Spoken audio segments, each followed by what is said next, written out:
I was briefed at 0400 hours. The mission was straightforward. Recover a downed intelligence aircraft somewhere in the northern Alps. Nothing more, nothing less. At least that's what we were told. No mention of anomalies, no hint of the storm waiting above the treeline, and certainly no warning about what else was out there. We flew low, fast, hearts tight, instruments flickering against the mountain shadow. Visibility was minimal, and the chatter over comms was static choked, classic Cold War interference, they said. But as we approached the crash site, I realized this wasn't just another extraction. Something alive was in those peaks. Something that had been waiting. By the time we landed, the mission had already changed. And I knew, without anyone saying it, that no standard protocol could save us from what we were about to face. They told me to keep it clinical. Dates, times, elevation, temperature. Nothing more. But you can't describe what happened up there without describing what it felt like. And that. The Alps are supposed to be beautiful in winter. The photographs you see in travel guides are nothing like the coordinates they gave us. No ski lodges. No postcard chalets. Just ridges of black ice under a sky the color of lead. We dropped in under full cloud cover, no moon, no stars. Even the snow seemed dim, as if light itself didn't want to touch that place. We were told this was a simple retrieval op-downed asset. Recover, film, burn the rest. Standard Cold War cleanup. Moscow would send its own people, but we'd get there first. Simple. Precise. Contained. That's how they always describe it. Contained. The dossier didn't mention the comms blackout at 5,000 meters. It didn't mention the way magnetic compasses spun in lazy circles, or how every step upward felt like walking through water. We assumed it was the altitude, the cold, the weight of our packs. You rationalize these things. That's how you stay sane. But something was waiting in that range. Not Russian interceptors.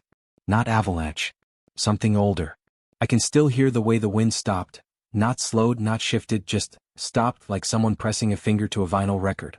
1 second you're trudging uphill, oxygen mask hissing in your ears, the next it's dead silent and your breath is the only sound in the world. No birds. No distant jets. Just us. And then the shapes. Not footprints exactly, more like impressions in the snow, shallow and long, twisting like serpents. We followed them because that was our job. I can't tell you what we found at the crash site, not because I don't remember, but because the memory doesn't stay still. Every time I picture it, it rearranges itself like it's trying to keep me from understanding. Short, clipped inhale. Chair creaks. You're going to ask for coordinates. You're going to want confirmation of topography, weather patterns, barometric data. I have all of it in my logbook. But if you're smart, you'll burn it after this session. Recorder clicks. A long, distorted hum bleeds into the tape before silence. You asked me why this operation mattered. Why Mossad was operating in NATO airspace without NATO clearance. You won't like the answer. The plane wasn't just carrying surveillance film. It was carrying proof. A Lockheed U-2 knockoff, Soviet frame, Israeli avionics hybrid power system no one on paper will admit exists. If Moscow got there first, they'd learn exactly how we'd been watching them. If Washington learned we'd been running parallel missions without their blessing, the alliance would crack. So this wasn't about the pilot. He was already dead, he knew that when he took off. This was about the black box, the sensor payload, and a reel of infrared film showing things no radar sweep should ever have picked up. I saw 3 photographs in the briefing.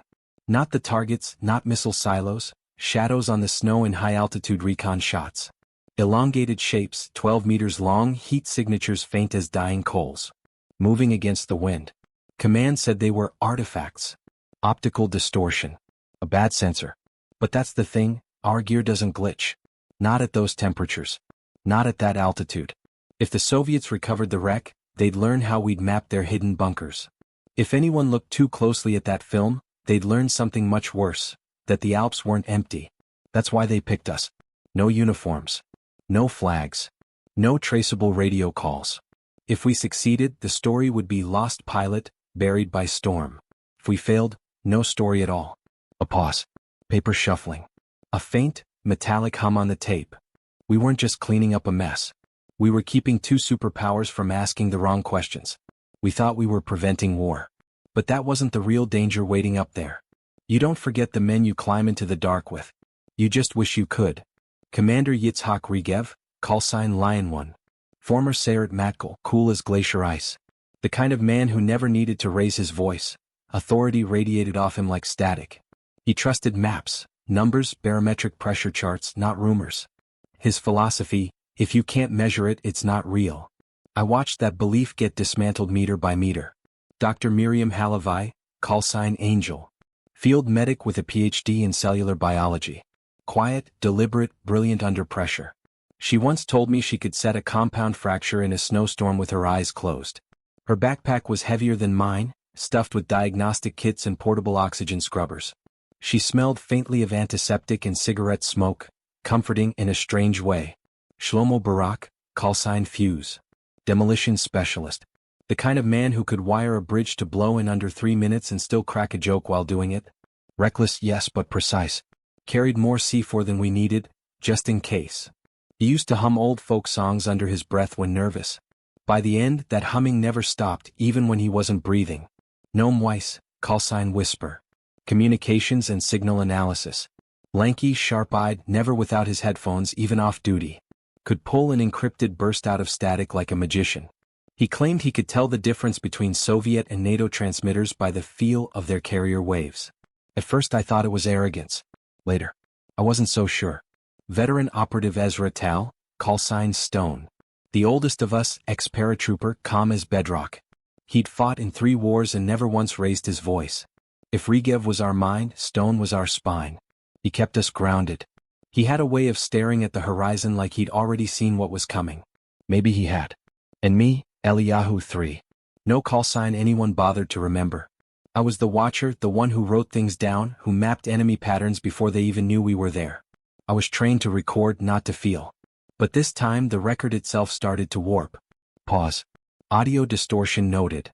We were 6 shadows moving through the Alps, bound by silence and steel. No insignia. No serial numbers. No home if things went wrong. Just coordinates burned into our retinas and orders to bring back whatever the snow hadn't swallowed. I remember our last night at base before insertion. Regev polished his sidearm without a word. Angel rewound gauze into perfect coils. Fuse played cards with himself. Whisper traced phantom signals on the map with his finger. Stone looked at all of us and nodded like he'd already said goodbye. None of us slept. Not really. The wind outside sounded like someone calling our names. They gave us the facts, not the truth. The truth was buried somewhere under the ice. We sat in a basement lit by a single green-shaded lamp. No insignia on the walls, no nameplates on the table. Just a map of the Bernese Oberland region, grid coordinates drawn in red grease pencil, and a photo of wreckage half buried in snow. Commander Regev delivered the mission in clipped syllables, like he'd practiced them in front of a mirror. Insertion. Halo jumped from an unmarked C-130, 0400 local. Objective. Secure U-2 hybrid payload, film canisters plus sensor module. Protocol. No radio transmissions after drop. Dead reckoning to crash site. Exfiltration. Rendezvous at Glacier Edge, pickup by unmarked NATO chopper at 2200. The stakes weren't spoken aloud, but we all knew. If the Soviets had a recovery team on the way, we'd be ghosts passing each other in whiteout conditions. If anyone else found that plane, our fingerprints couldn't be on it. Angel reviewed the med kits. Portable oxygen scrubbers, anti-hypoxia injections, cardiac stimulants. Whisper tested his encrypted burst transceiver, just 1 ping if everything went wrong. Fuse packed 3 shaped charges for cleanup. Stone sharpened his knife with the calm of a man packing for a hunting trip. I checked our barometric altimeters and noted something odd. Needle drift. Barely perceptible but constant. Like the air pressure in the room couldn't decide what altitude we were at. I recalibrated twice. Same result. Regev told me to log it and move on. When the final order came down, it wasn't spoken. It was slid across the table on a single sheet of paper, and no evidence. No witnesses. By 0330 we were on the tarmac of an airstrip that officially didn't exist, breath fogging under red lights. The C-130 engine screamed like something alive. Whisper tapped his headphones against his thigh, frowning. Stray frequency at 11.3 megahertz, he muttered. Could be nothing. Could be a beacon. Could be your imagination, Regev replied. He didn't smile. We went up without ceremony, 6 silhouettes swallowed by the belly of the plane. The cabin smelled of jet fuel and cold steel. No chatter, no jokes from Fuse this time. Just the steady hiss of oxygen masks and the click of last-second gear checks. At 23,000 feet, the ramp opened to a void so black it looked solid. Snow clouds below churned like dirty smoke.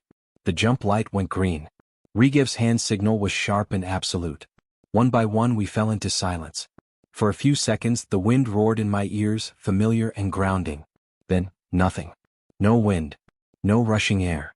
Just my heartbeat and the softest, strangest hum, like wires vibrating deep underground. We hit the snow hard. 6 canopies collapsed and vanished into the drifts. The Alps rose around us like jagged teeth, and the sky above was completely blank. If I close my eyes, I can still feel the cold pressing into my bones like it wanted to live there. Landing was brutal. The snow wasn't soft powder, it was wind-scoured ice with a crust sharp enough to tear fabric. My altimeter read 4,800 meters, but my lungs said higher. We regrouped fast, no light, no words, just the touch and signal method drilled into us for Black Ops. 2 taps on the shoulder, a squeeze on the arm, the subtle language of men who expect no one to hear them. Regev checked our bearings with his wrist compass. It spun twice before settling north as if it had to think about it. He didn't comment. He just set his pace. 30 steps, stop, listen, 30 steps. We followed like ghosts. The terrain pitched steep and narrow. Crampons crunched. Ice axes bit deep. Whisper murmured once about signal strength, dead air like the mountains are eating the waves, before Regev cut him off with a hand signal. Angel stumbled once, caught herself, muttered something about the pressure in her ears. Fuse only grinned and kept climbing. The higher we went, the quieter it got. At first I thought it was just snow-absorbing sound, but even our own breathing seemed muted, like someone had stuffed cotton in my head. The only clear noise was the steady hiss of our oxygen regulators and the occasional snap of wind, which stopped altogether around 0600. That's when we found the first marks. Not footprints, not really. Long, shallow impressions in the snow, curved like something dragging itself sideways. Stone crouched over them, ran his glove along the edges. No melt, he whispered. No heat source.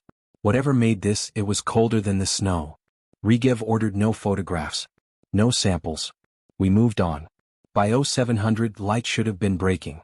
Instead, the horizon just glowed a dull gray, like the sun had forgotten where to rise. My watch said time was moving normally, but it felt wrong.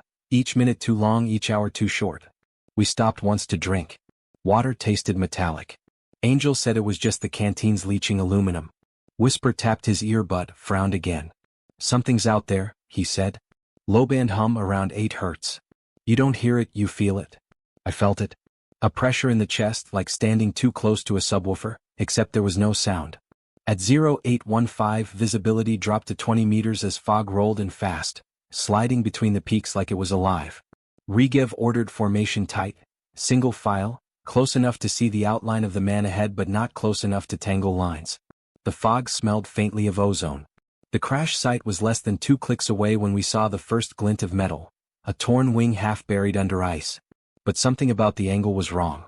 The wreckage didn't look crashed so much as placed there, like a child's toy pressed into soft snow. We didn't speak. We just stared, 6 soldiers breathing in sync, frost pluming from our masks.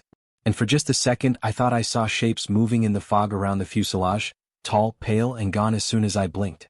Regev gave the signal to move. None of us argued. End log segment. Classified addendum notes, GPS drift recorded. 300 meters unexplained. Altimeter inconsistency, plus or minus 200 meters unverified. We thought the mountain was the danger. We were wrong. The real danger was what the mountain was hiding. The wreckage lay at the bottom of a shallow depression, half buried in ice. No sign of fire. No scattered debris trail. Just the fuselage snapped neatly in two, nose angled toward the ridge as if it had tried to land rather than crash. Regev gave the order, perimeter sweep 100 meters. Stone and I circled clockwise, Fuse and Whisper counterclockwise. Angel stayed with Regev to inventory the remains. Clear, Stone murmured after 20 minutes. But even as he said it, I noticed something strange. The snow inside the depression was different, finer, almost powdery, untouched by wind. Not a single flake drifted in from above. The air felt heavy, like breathing through wet cloth, even with the oxygen mask sealed tight. Regev motioned us in. The U-2's tail section had been cleanly severed, like it had passed through an invisible blade. Whisper crouched to check the black box housing. Still here. Untouched, he said. His voice echoed faintly, though there were no walls. That's not right. Angel examined the cockpit. The canopy was open, not shattered, open, frost feathering its edges like lace. No pilot. No blood. Just a single glove on the seat, fingers stiff as wood. Fuse cursed softly. No ejection chute, he muttered.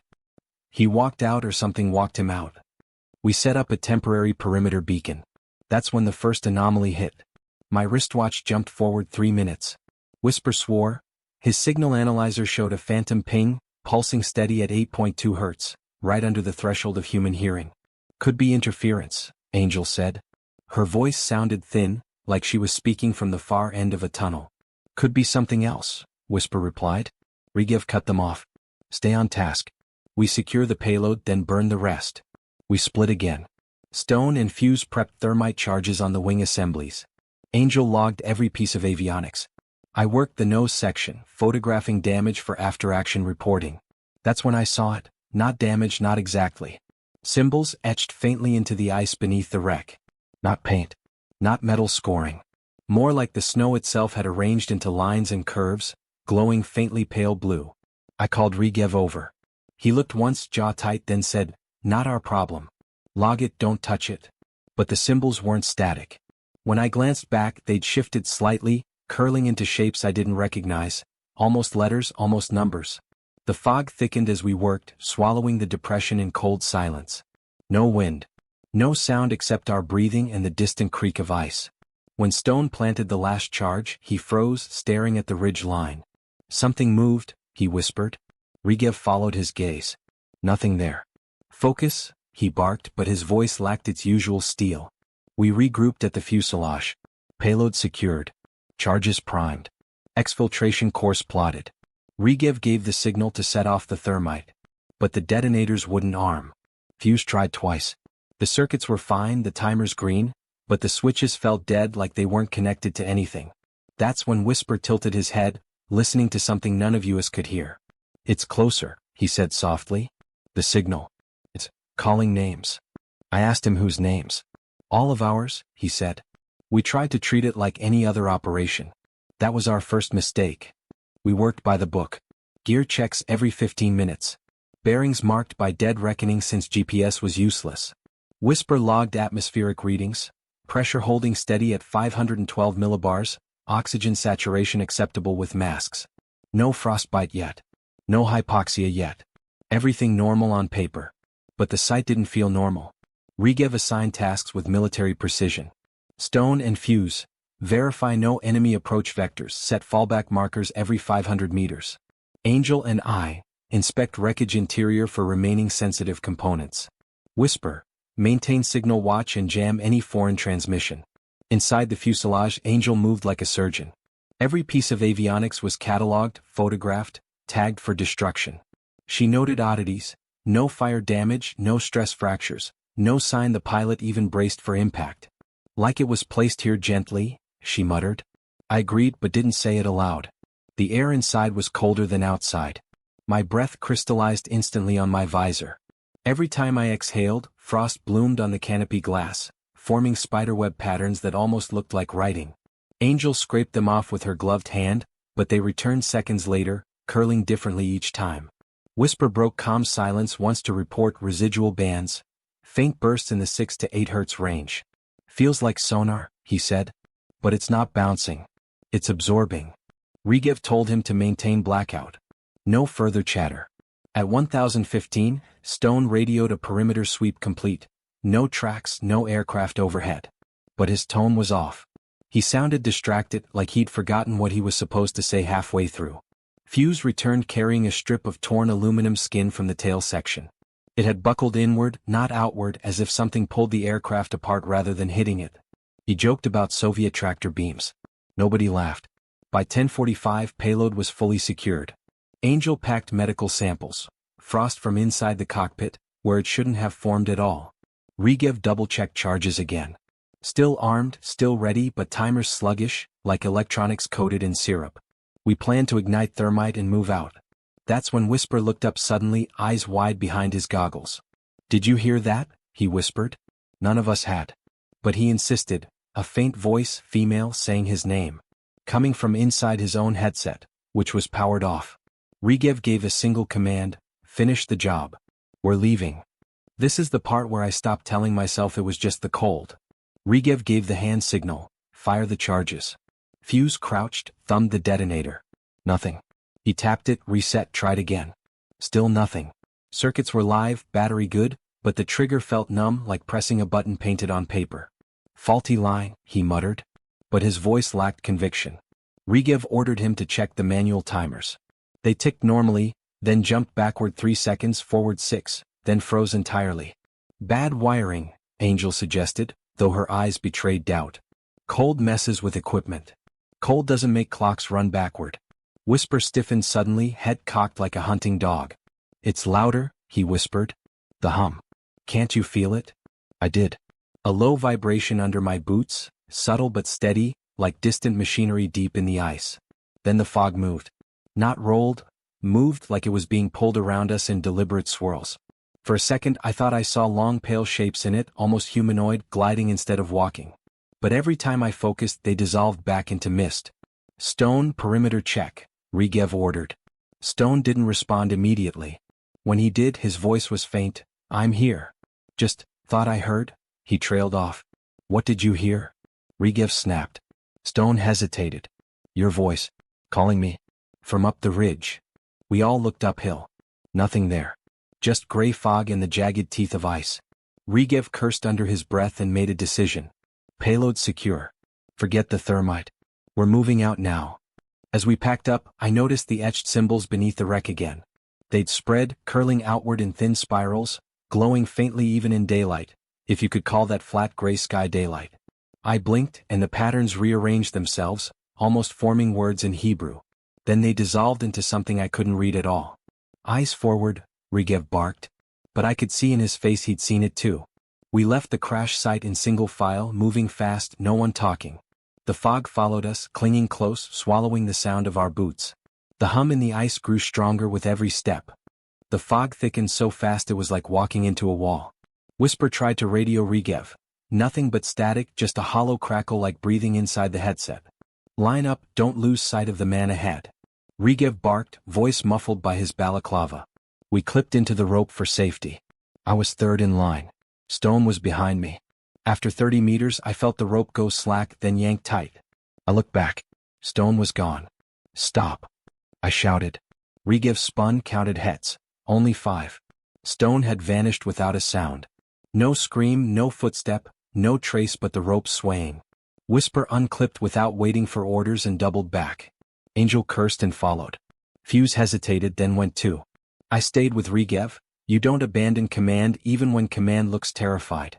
Stone, respond, Rigev called on open mic. The static resolved into a faint voice, his voice. Up here. We all froze. The voice didn't come from the headset. It came from above in the fog. Hold position, Rigev snapped, but Whisper was already climbing the slope like a man possessed. I caught a glimpse of his headlamp, then another headlamp beside it, identical, moving in perfect sync. Whisper, stop. Rigev ordered. Both lights stopped. Then one of them slid sideways, smooth and silent, across sheer ice like gravity didn't matter. Whisper screamed once, sharp, cut off mid-breath, and both lights went out. We heard running footsteps on the ice, circling us, too fast for any human in this terrain. Angel raised her rifle. Don't fire. Rigev barked, but it was too late. 3 bursts of suppressed fire cracked through the fog. The sound didn't echo. It was swallowed like the air itself ate the noise. Silence. Then a new sound, tapping. Slow, deliberate. Like someone knocking on hollow metal, or bone. Fuse's voice shook. Where's it coming from? All around. Above. Below. Inside the glacier itself. Rigev grabbed my arm. We move now. No more search. Understand? I didn't argue. None of us did. We cut the rope to Whisper and Stone's lines. Angel swore under her breath but didn't stop Rigev. We ran blind down the ravine, half sliding, gear clattering, breath harsh in our masks. I looked back once and wished I hadn't, silhouettes in the fog, tall and thin, moving like pendulums, watching us. One of them raised a long arm and pointed at me. I nearly slipped off the ice wall before Rigev hauled me upright. We didn't stop until we hit the treeline. By then there were only 4 of us left. We stopped only when the incline broke and the ground softened underfoot. The forest canopy should have been a relief, but every branch hung still as though the entire valley held its breath. No birds. No wind. No sound but our own ragged breathing. Rigev's face was gray with cold and something worse. Weapons tight. No light unless you need it. His voice was steady, but his hands trembled as he reloaded. Angel scanned the ridge with her scope. Sir, we're not alone. I followed her sight line. Between two black pines maybe 40 meters out, a shape stood watching. Not man. Not animal. Tall. Skin pale and waxen as frostbitten flesh, joints slightly wrong, shoulders too high, arms too long, head cocked too far to one side as if curious. Identify yourself. Rigev barked. The thing didn't move. But its shadow did, stretching out toward us across the snow, inch by inch, even though the overcast sky cast no sun to make it. Back up, Fuse whispered. Just back. The creature opened its mouth. No sound at first, then a low droning hum vibrated through the ground, through our bones like standing inside a live transformer. My teeth ached. The Trilene shivered. Angel fired first. One clean shot to center mass. The figure jerked, not from impact but as if mocking recoil, and then began walking forward. The bullet wound didn't bleed. It absorbed the round like water swallowing a stone. Target neutralize, Angel started, then choked as her breath steamed unnaturally thick, not from cold but from something pulling it out of her. The entity moved faster than it should have. Not a sprint, just long, deliberate strides that covered distance too quickly like frames missing from a film reel. The hum intensified. Rigev ordered, circle fire. Suppress it now. We opened up, tight formation for shooters in a half moon. Muzzle flashes tore holes in the fog. Rounds struck home, chest, limbs, face, but the thing didn't slow. No flinch. No stagger. Its head lolled side to side, studying each of us like a predator weighing cuts of meat.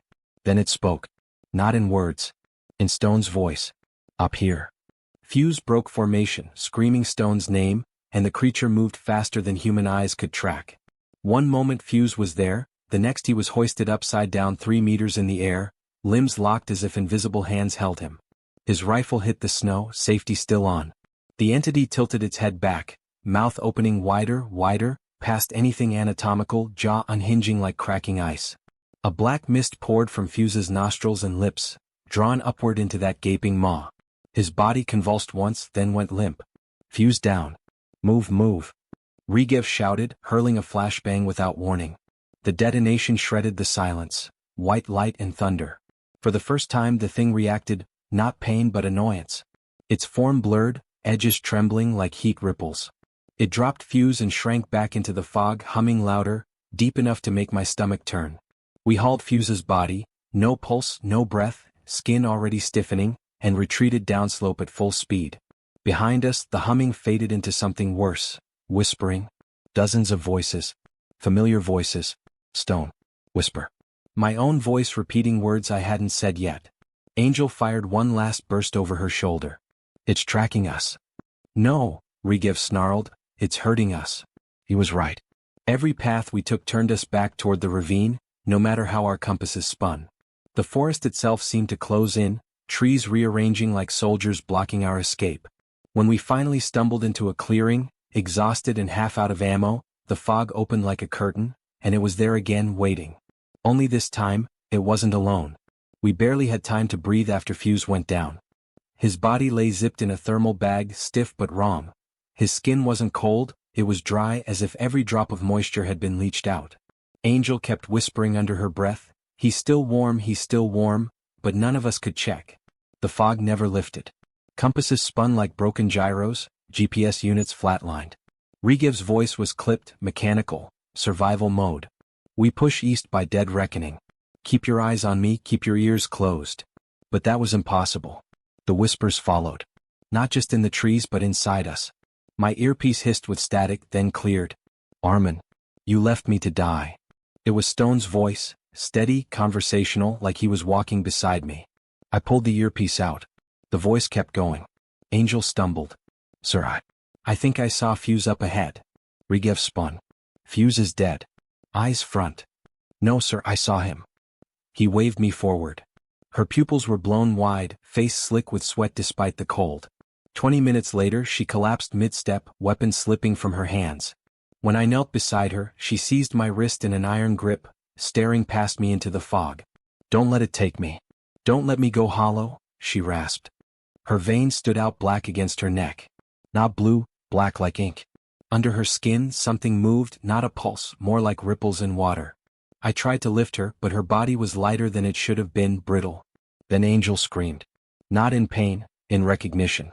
She screamed Stone's name. Contact front.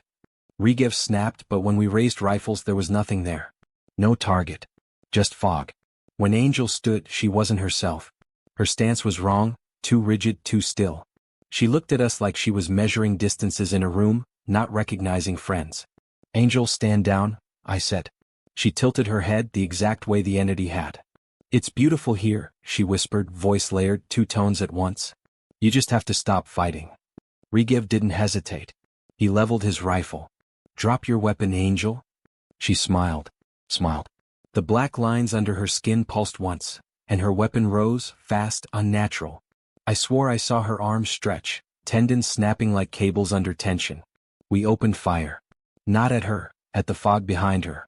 The entity loomed taller now, shape less human. Its arms trailed like smoke, its chest glowing faintly with fused rounds still buried in it.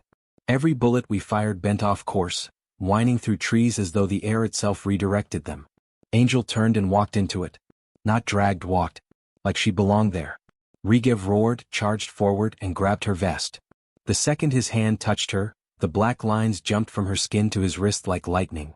He dropped, gasping, veins crawling black up his arm in seconds. I dragged him back while Whisper covered us with bursts into nothing. The fog pulsed with the hum, louder now, a heartbeat we couldn't shut out. Regev was slipping. His eyes rolled white, breath shallow. Shoot me, he croaked. Do it now. I hesitated, too long. His breathing evened but his voice changed. Come. Flat. Don't be afraid, he said. It doesn't hurt. It just makes you empty. I hit him with morphine, no effect. His veins kept blackening. Whisper and I argued about what to do until we realized we weren't alone. The trees had shifted again. Every trunk lined in a perfect semicircle around us, closing in. Shadow shapes stood between them. Not one entity, many. Dozens. Watching. Waiting. Their heads all cocked at the same wrong angle. Whisper panicked, tossed frags in every direction. The explosions went off, but no shrapnel hit. Sound swallowed whole. When the dust cleared, the shapes were closer. Regev stood. Shouldn't have been able to. His face was pale, lips cracked. He slung his rifle and said, Follow me. I know the way out. It's not you talking, sir, Whisper said, voice shaking. Regev smiled, that same stretched, empty smile Angel had worn. It's better this way. No fear. No hunger. Just quiet. He walked straight toward the nearest figure. I don't remember deciding to shoot. My finger just moved. One burst, 3 rounds, center mass. Regev fell. The entity paused like it didn't expect resistance. The hum cut for a split second, long enough for Whisper and me to drag Angel's bag and sprint. Behind us, the fog closed again. Regev's voice, but not his voice, followed, calm and close. Armin, you can't lead them out. This is where the map ends. Whisper grabbed my shoulder as we ran. We're not making it out, are we? I didn't answer. Because the black lines were crawling under his skin too. Recovered from helmet cam number 03 fuse, Kia. The sky was wrong. Gray clouds funneled overhead like a whirlpool turned upside down, spinning too fast as if the whole mountain were breathing. The treeline behind us had collapsed into shadow. Even daylight had weight now. Regev barked into his mic, form up. Defensive posture, but his voice cracked, not from cold but from fear. Angel crouched on overwatch, rifle sweeping arcs. Fuse tried to calibrate his seismic tracker, though the readings were nonsense. Every direction pulsed as if the ground itself had a heartbeat. Then the sound hit. Low, bass-heavy, not heard but felt through bone, like standing beside a cathedral organ while someone pressed every key at once. My teeth rattled. The trees around us bent away as if pushed by invisible hands. Contact front. Angel shouted. The fog peeled apart. Not like wind, more like fingers raking curtains. A figure stepped through, thin as wire, limbs too long for its frame. Its head tilted back and forth in jerks, as if it were listening to something we couldn't hear. The outline shimmered, wrong against the world, like heat mirage at sub-zero temperature. Regev raised a gloved hand. Identify yourself. The command sounded absurd even to him. The thing mimicked the gesture, but with a delay. Its arm uncoiled too far, bending at an extra joint that shouldn't exist. Then its mouth opened. No lips. Just a split stretching from ear to ear. Whisper's voice came out of it. Up here. Angel cursed and fired a 3-round burst into its chest. The sound died as the bullets hit, not muffled, just erased. They punched through like shooting water and the holes closed instantly. Back. Back. Rigev yelled. Too late. The ground cracked like thin glass. Black veins of frost shot outward. From every direction more figures slid through the fog, moving in perfect sync, 5, 6, maybe more. Their shapes flickered, overlapping like bad film stock, until it felt like the mountain itself had grown eyes. Fuse screamed, not words, just raw sound, as his seismic rig exploded in a shower of sparks. One of the things bent low, nose to his visor, then spoke in his own voice. Run. He bolted, but it was already behind him. One moment Fuse was there, the next his body folded backward at impossible angles, gear scattering in a burst of frost. His helmet cam caught one last image, an eyeless face pressed to his, before cutting to static. Suppressive fire. Rigev ordered, even though it was useless.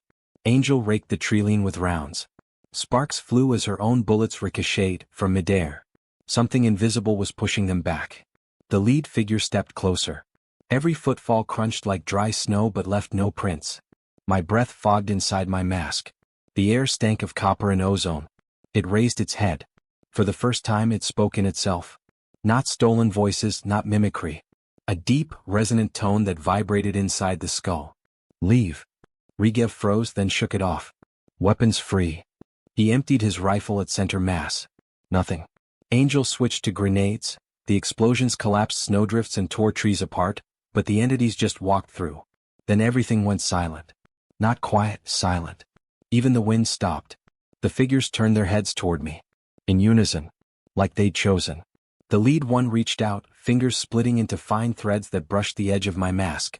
The glass fogged black where it touched. Rigev slammed into me, knocking me sideways.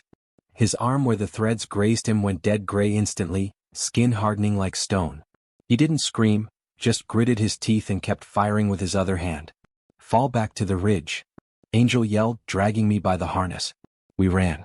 The mountain screamed behind us, not metaphorically actually. Ice fractured in massive sheets, avalanches roaring in directions avalanches don't go.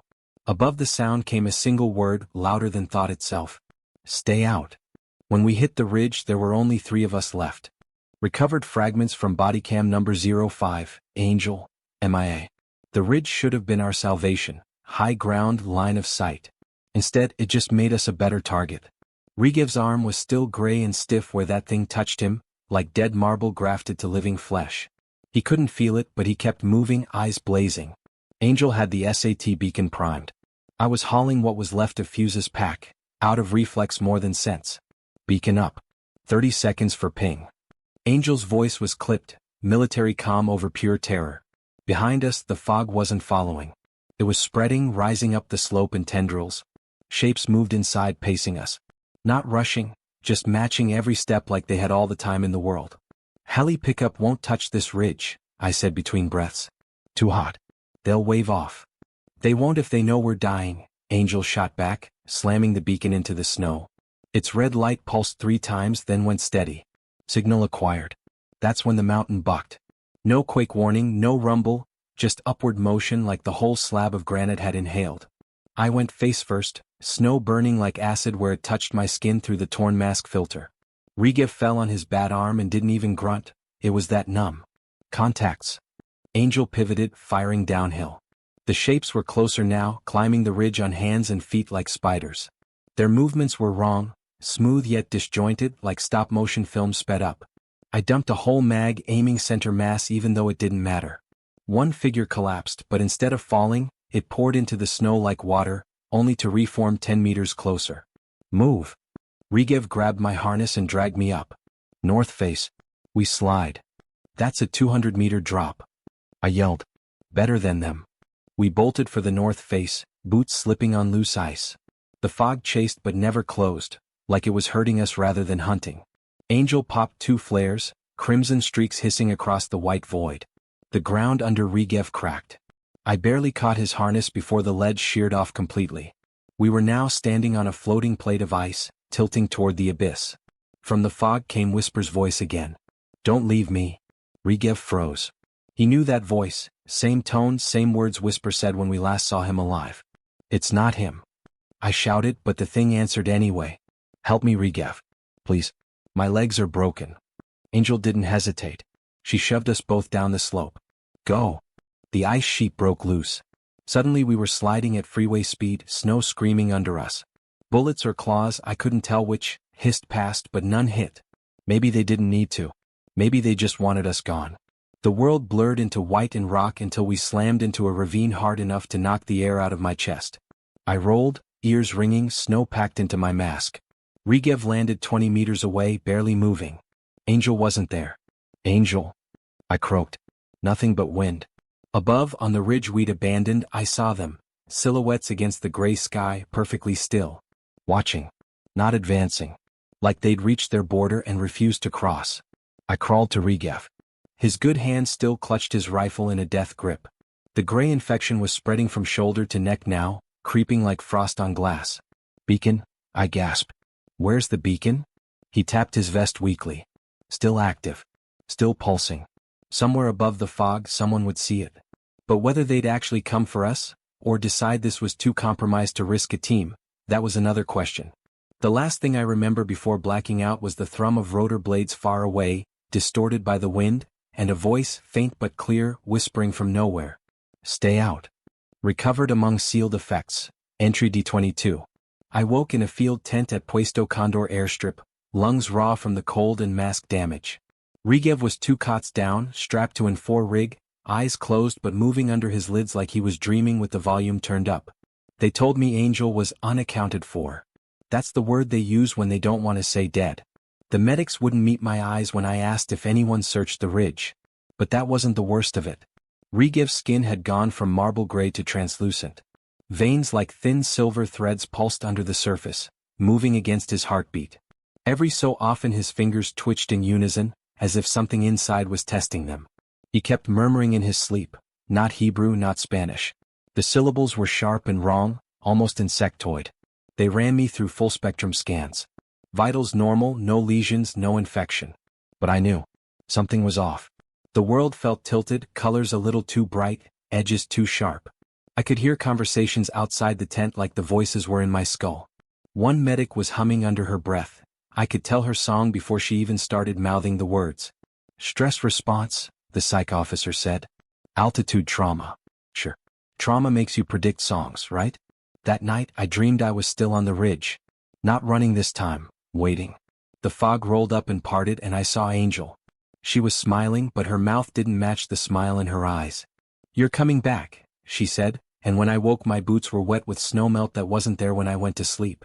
Regev didn't wake up at all. They loaded him onto a medevac bound for a special facility.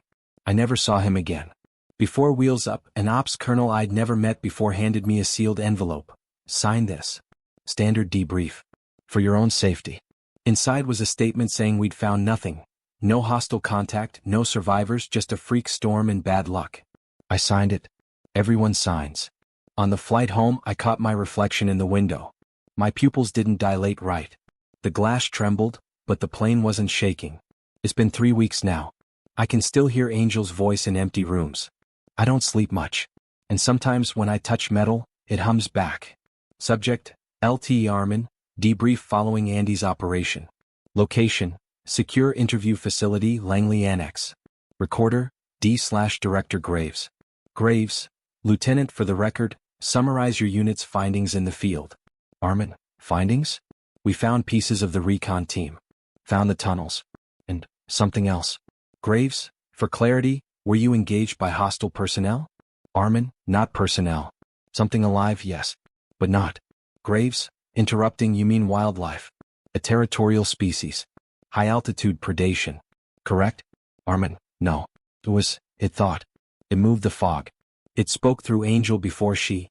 Graves, Lieutenant, off-record observation. You've been awake 36 hours. Your blood oxygen was critically low on exfil. Hallucinations are not uncommon. Armin, hallucinations don't break bones. Hallucinations don't drag men uphill against their will. Graves, long pause, very well. What happened to Sergeant Regev? Armin, he wasn't sick, he was changing. You saw him on the stretcher. Graves, He's being treated at a classified medical facility. Prognosis is complicated. Armin, complicated? He was whispering in a language I couldn't recognize. His veins glowed. That's not hypoxia. Graves, shuffling papers. Lieutenant, this operation will be logged as a catastrophic weather event resulting in multiple fatalities.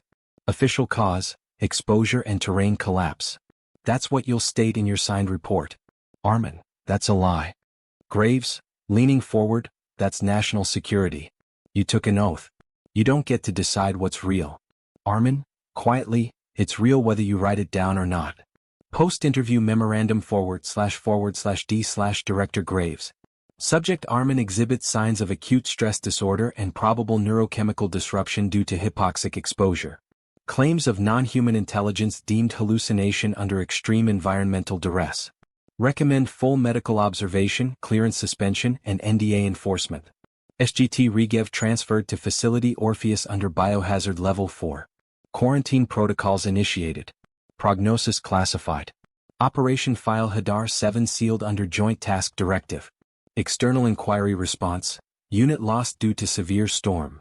Unsent letter. LT Armin / found among effects. They think a signature erases what happened. They're wrong. I hear it when the room goes still, like pressure changing inside my skull. I feel it when I close my eyes, the fog creeping back through the cracks. Graves says it was weather. The men we left behind say otherwise in my dreams. Rigev isn't coming back, not the way we knew him. If he ever comes back, it won't be to salute. An angel, she's not dead. Not exactly. Whatever's in those tunnels doesn't let go. They can lock this up in a vault, burn the evidence, bury the report under 20 signatures. But we didn't kill it. We just left. And it knows who we are. If this note makes it out, don't go back to that mountain. If you hear the wind whisper your name, don't answer. Yeah. Timestamp, +17 days after Andy's exfiltration. Location, San Cristobal Military Clinic, Quito. The surveillance camera didn't capture the sound, but witnesses swore the walls were breathing. The frame is grainy, black and white, security standard.